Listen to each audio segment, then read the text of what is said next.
going to show you the new poses that we did on Friday. So coming from Virabhadrasana, after your 5 breaths, exhale, hands to the mat, foot back, chaturanga. Inhale, upward facing dog. Exhale, downward facing dog. Coming to sitting. And then our first pose was Dandasana.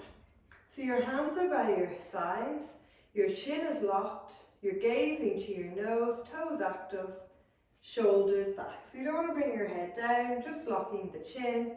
You're staying for 5 breaths. Directly after that, you're inhaling. Exhale, reach for your toes. Paschimottanasana, inhale. And then you're coming again for 5 breaths. You're gazing to your toes. You want to keep the length in your spine. You don't want to bring your head down like this. Again, you're trying to bring your pelvis over. So you're not trying to just come straight down. You're moving your body forward. Legs active. After 5 breaths, you're inhaling. Exhale the outside of the feet. Inhale again. Exhale the wrist. 5 breaths. Inhale, look forward. Slowly come up. Exhale.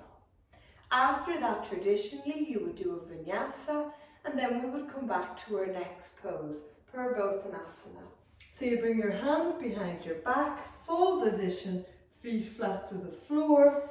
Easy option, bending knees, raising your hips, or head back and keeping the sit bones on the mat. What is important is that you're engaging your pelvis to help raise your hips. That your arms aren't out too far or too narrow or too close. You want them just about 3 centimeters behind and then raising.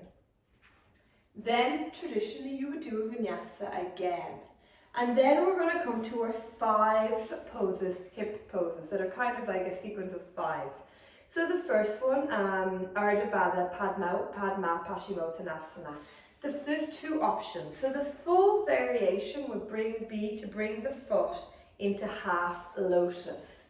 Wrap the arm around your back and come forward. Again, that probably is quite intense.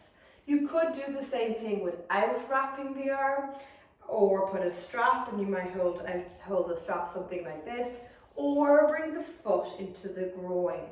With these next 5 poses, it's important that you don't hurt your knees. So again, you would do your right leg, come forward, either with the wrap or into the groin, and then you would do your left. Again, traditionally, you would do a vinyasa in between each side. So after so then you would come to the second pose, Trianga Mukha Akka Paschimottanasana. So the second pose is the foot by the hip. The full variation is the legs in close together. You could bring it out a little wider, or you could bring 2 feet by the hips and you could sit something like this, or you could just come back and bring the foot into the groin if it hurts your knee. You could also use a block for underneath the left thigh or the right when you're doing the left foot. You're trying to ideally keep both sit bones on the mat. Inhale, exhale, come forward. And then you would do the right side vinyasa, left side vinyasa.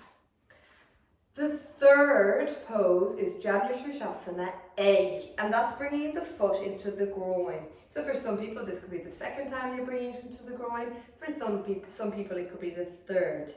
You're coming forward with all of the poses. You want the hips aligned. You want your sit bones on the mat, coming forward. Again, you would do right side vinyasa, then left side.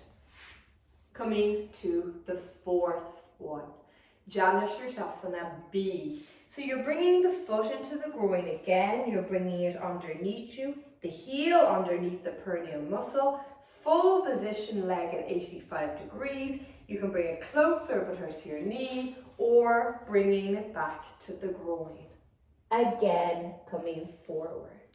Inhale, look forward, slowly come up. Exhale. The The drishti for all of these asanas is the toe. The fifth pose is Janushirasana C. So you're bringing your heel up onto your thigh, your toes tucked under, and you could hold the leg in place. Or if it's comfortable, coming forward.